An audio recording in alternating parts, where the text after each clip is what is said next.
Monsieur le Président, chers collègues, tout d'abord, nous souhaitons dénoncer encore une fois le manque de considération et de respect envers les élus que nous sommes.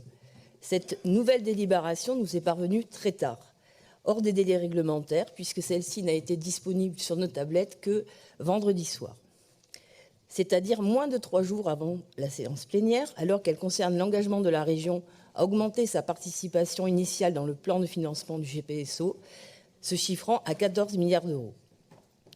Malgré les motifs évoqués en commission finances jeudi après-midi où a été annoncé l'ajout de cette délibération, à l'heure du jour, il est tout de même hallucinant que celle-ci n'ait pas du tout été évoquée en commission transport qui a eu lieu lundi.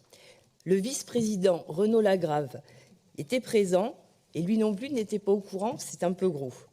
Comme en décembre, le Césaire, privé lui aussi de cette délibération en temps voulu, n'a pas pu faire une autosaisine pour sa plénière la semaine dernière.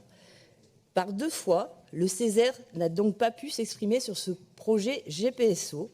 Il est inadmissible que la seconde assemblée de la région se voit ainsi privée de son rôle consultatif auprès du Conseil régional sur un dossier aussi crucial. Monsieur le Président, quand enfin allez-vous traiter avec plus de considération les élus de cette Assemblée? Ce n'est pas possible de travailler comme cela.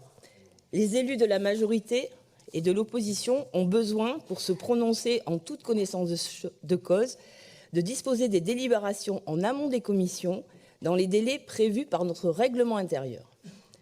De surcroît, nous avons demandé par courrier avec accusé de réception, aussi bien pour la délibération GPSO de décembre et pour la délibération d'aujourd'hui, que vous nous communiquiez les documents issus de l'étude d'ingénierie financière et juridique du projet et ceux issus des dernières études ayant servi à la sécurisation du plan de financement que vous venez de nous présenter.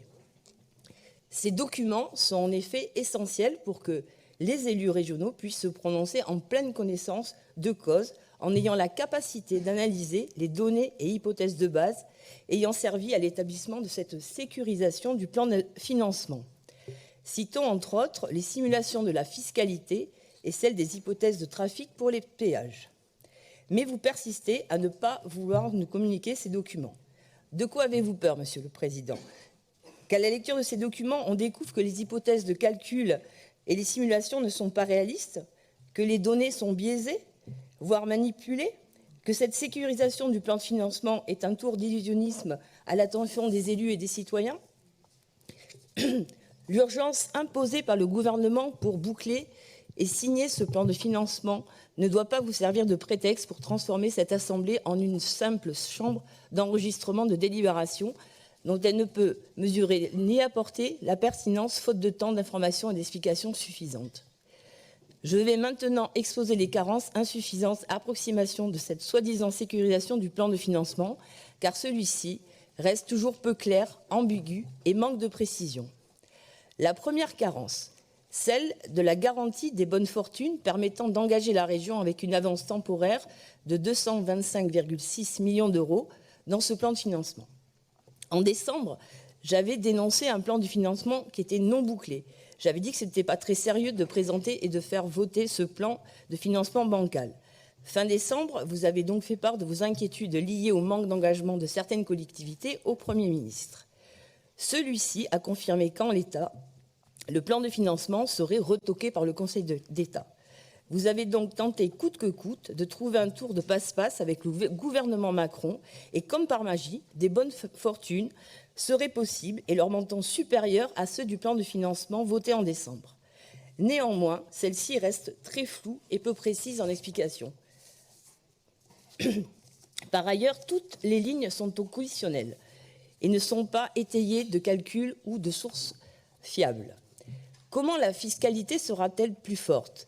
Les habitants de Nouvelle-Aquitaine vont payer encore plus pour ce nouvel impôt, la taxe spéciale d'équipement, qui était prévue à plus de 3 € par mètre carré, car la taxe bureau n'est toujours pas votée, alors qu'une élection présidentielle approche. Quels sont donc les chiffres? Le financement de l'Europe annoncé de 30% pour Bordeaux-Dax n'est pas du tout acquis, contrairement à vos affirmations, et d'ailleurs reste conditionnel dans le document, et aucun courrier n'est joint à cette délibération. La question se pose de savoir s'il est vraiment raisonnable d'engager financièrement la région Nouvelle-Aquitaine, désormais à hauteur de 935,6 millions d'euros à ce jour, pour un projet démesuré, inutile et destructeur.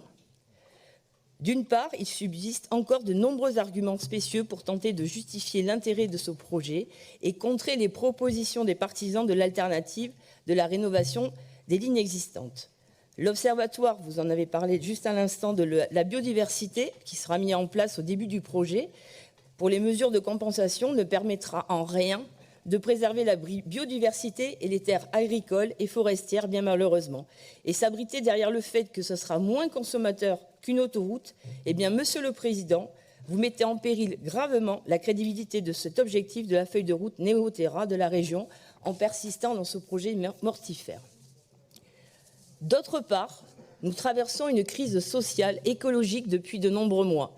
Le prix des carburants explose et vous faites le choix d'engager la région pour un montant de plus d'1 milliard d'euros à minima, en ne tenant compte ni de l'avis des collectivités qui ne souhaitent pas s'engager dans le projet, ni des attentes des nombreux néo-aquitains. Nous aurions pu investir plus massivement dans les trains du quotidien, ne pas se limiter simplement à rénover, mais moderniser toutes les lignes du quotidien et avoir ainsi un engagement centenaire pour un report modal efficace au bénéfice du climat, des habitants de nos territoires. Nous persistons à demander l'abandon de ce projet inutile, ruineux et destructeur. Il est urgent de réaliser les AFSB pour faire sauter le bouchon ferroviaire au sud de Bordeaux, afin de faciliter le RER métropolitain, tout comme celui au nord de Toulouse.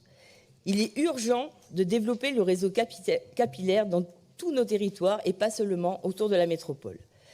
Au vu des nombreuses carences de cette délibération, et notamment du plan de financement et des atteintes à la bonne information des élus régionaux, du fait de votre refus réitéré de communication de documents existants, nécessaires et indispensables à la compréhension de cette délibération, nous demandons le retrait pur et simple de cette délibération.